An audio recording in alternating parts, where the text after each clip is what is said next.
Assalamualaikum warahmatullahi wabarakatuh. Kita bertemu lagi melanjutkan materi pengantar ilmu ekonomi. Saat ini kita masuk pada bab ke-8 tentang multiplier effect. Memahami makna multi-effect multiplier. Pengertian daripada efek multiplier adalah efek yang terjadi di dalam ekonomi, di mana peningkatan pengeluaran nasional mempengaruhi pendapatan dan konsumsi. Perubahannya bisa menjadi lebih tinggi dibandingkan jumlah sebelumnya dalam perhitungan 1 tahun akuntansi. Sebagai contoh, jika sebuah perusahaan membangun pabrik, maka di dalam proses pembangunan itu akan memperkerjakan banyak sekali komponen yang terlibat, seperti pekerja konstruksi untuk bekerja di pembangunan pabrik tersebut yang terlibat langsung, tapi ada juga komponen lain yang terlibat secara tidak langsung, di mana pendirian pabrik baru itu akan mempengaruhi kegiatan restoran yang tumbuh di sekitar lingkungan pabrik, jasa laundry misalkan, warung makan dadakan buat pekerja, dan beberapa industri jasa yang berada di sekitar pabrik, tukang ojek, kemudian jasa pengantaran, kemudian jasa yang lain-lain, servis, dan sebagainya. Contoh lain dari efek multiplier ini, atau yang kita lebih dikenal sebagai efek pengganda, yang paling populer saat ini adalah pengganda pajak, pengganda investasi, dan pengganda belanja pemerintah. Bagaimana efek multiplier ini dapat mempengaruhi pendapatan nasional? Satu, yang berhubungan dengan pajak. Apa pengaruh perubahan pajak terhadap pendapatan nasional?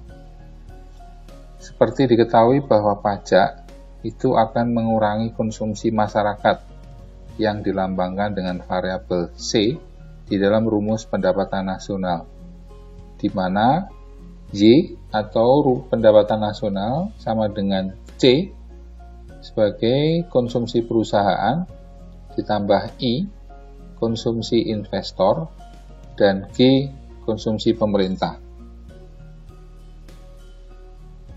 Pertambahan pajak akan mengurangi konsumsi, begitupun sebaliknya. Penurunan pajak akan menaikkan konsumsi dan akan meningkatkan pendapatan nasional. Seperti yang sudah kita bahas sebelumnya, bahwa pada kondisi pemerintah mengenakan pajak terhadap sebuah konsumsi barang, maka yang terjadi adalah variabel keseimbangan harga akan berubah menjadi lebih tinggi. Pada saat harga lebih tinggi, maka akan berlaku hukum keseimbangan atau hukum harga, di mana perubahan harga itu akan mempengaruhi permintaan. Karena pengenaan pajak yang diberikan pemerintah itu akan dikenakan pada harga barang pada sisi supply. Sehingga keseimbangan harga secara teori hukum, apabila terjadi kenaikan harga, maka permintaan akan turun. Demikian juga sebaliknya, pada saat pemerintah memberikan insentif atau pajak negatif, maka penurunan harga barang akan mempengaruhi peningkatan konsumsi, sehingga akan mempengaruhi pula tingkat pendapatan nasional. Selanjutnya adalah perubahan dalam investasi dan belanja. Dalam hal ini, investasi dan belanja pemerintah yang dilambangkan dengan variabel I dan G. Hal ini akan jelas terlihat bahwa pertambahan investasi dan pengeluaran pemerintah akan meningkatkan pendapatan nasional, demikian juga sebaliknya.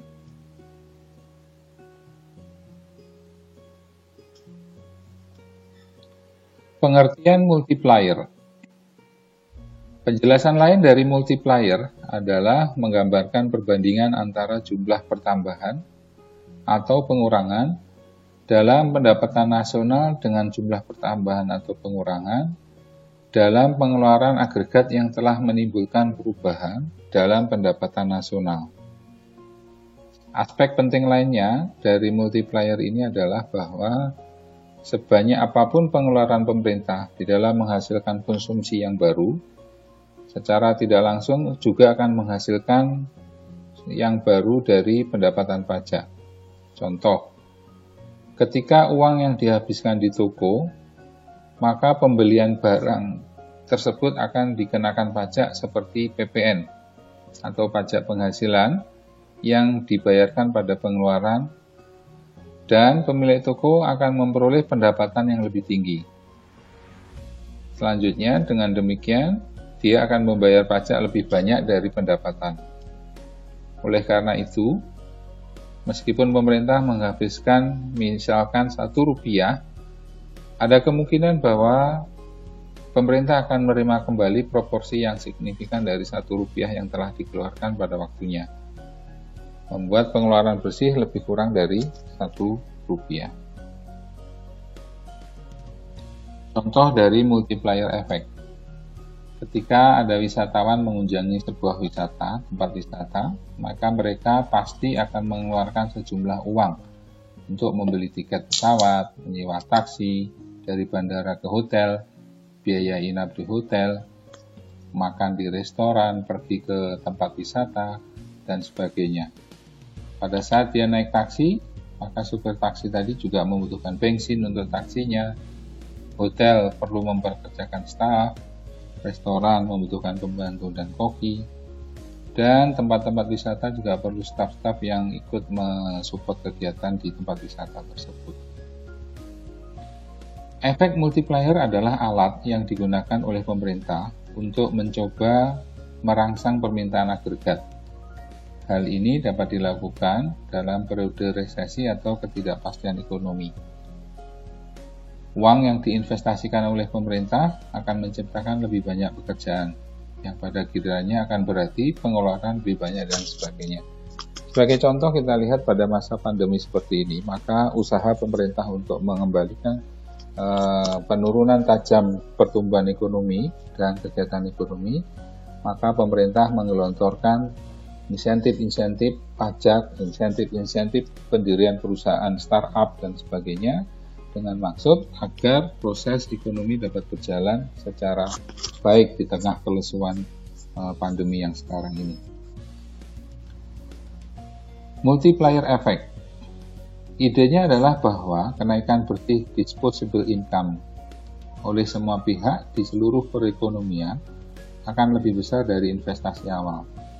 Ketika itu terjadi, pemerintah dapat meningkatkan produk domestik bruto dengan jumlah yang lebih besar dari peningkatan jumlah itu untuk menghabiskan relatif terhadap jumlah mengumpulkan melalui pajak. Perbedaannya adalah pada stimulus fiskal. Apa itu stimulus fiskal? Stimulus fiskal sendiri dipahami sebagai sebuah bentuk kebijakan pemerintah dalam bentuk stimulus atau rangsangan ekonomi yang berupa kebijakan seperti kelonggaran penyerahan laporan pajak badan usaha kepada pemerintah. Seperti kita tahu bahwa setiap tahun, setiap perusahaan harus melaporkan pajak yang sudah disetorkan kepada negara. Di tengah kondisi pandemi seperti ini, maka pemerintah memberi kelonggaran untuk pelaporan pajak itu bisa ditunda sampai batas waktu yang ditentukan kembali, dengan maksud bahwa perusahaan masih punya kesempatan untuk dapat melakukan perbaikan laporan pajak dan atau untuk mengembalikan kondisi perusahaan menjadi lebih baik. Relaksasi pengurangan pajak pendapatan. dalam hal ini pemerintah juga memberi kelonggaran bagaimana pajak pendapatan itu persentasenya bisa dikurangi, misalkan dari 10% menjadi 5%, 5% menjadi 2,5%, dan bahkan ada yang dibebaskan pengurangan pajak ini untuk UKM, unit kegiatan kecil dan menengah di masyarakat biasanya. Bahkan sampai saat ini pemerintah membebaskan pajak karena dirasa memang industrinya perlu bantuan insentif agar mereka dapat berkembang. Contoh yang lain, relaksasi non-fiskal. Jadi pemerintah melakukan kebijakan relaksasi fiskal dan non-fiskal. Kalau yang non-fiskal misalkan adalah penyederhanaan regulasi ekspor, produk lartas atau larangan dan pembatasan yang bertujuan melancarkan proses ekspor serta meningkatkan daya saing. Kalau sebelumnya pemerintah melarang beberapa komoditi untuk dilakukan ekspor, misalkan benih lobster, maka mungkin karena kondisi kebutuhan masyarakat dan juga perekonomian, pemerintah melakukan penyederhanaan regulasi untuk ekspor produk larangan dan pembatasan tersebut. Pemerintah juga melakukan penyederhanaan regulasi impor untuk produk lartas, khususnya bahan baku produksi, guna mempercepat proses produksi dalam negeri untuk kebutuhan ekspor.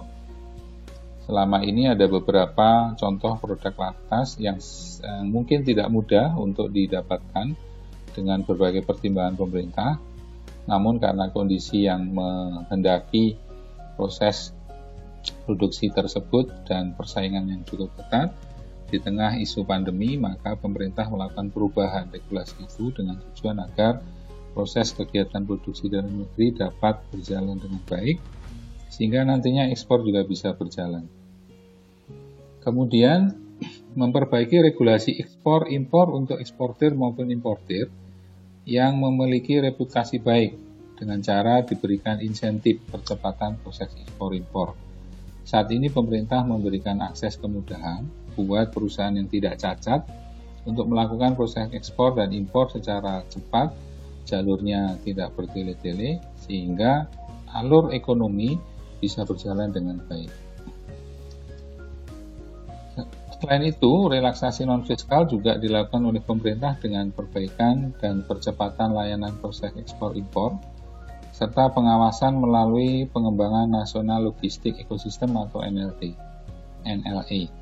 NLE merupakan platform yang memfasilitasi kolaborasi sistem informasi antar instansi pemerintah dan swasta, bertujuan untuk melakukan simplifikasi atau penyederhanaan serta sinkronisasi arus informasi dan dokumen dalam kegiatan ekspor-impor di pelabuhan dan kegiatan perdagangan distribusi barang dalam negeri melalui sharing data, simplikasi proses bisnis, dan penghapusan repetisi serta duplikasi.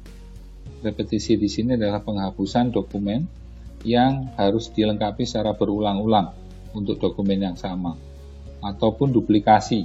Duplikasi sebenarnya dokumennya tujuannya sama tetapi dibuat dalam form yang banyak serta berbeda-beda. Demikian pembahasan kita pada topik kali ini. Kita akan lanjutkan pada pembahasan berikutnya. Terima kasih. Assalamualaikum warahmatullahi wabarakatuh.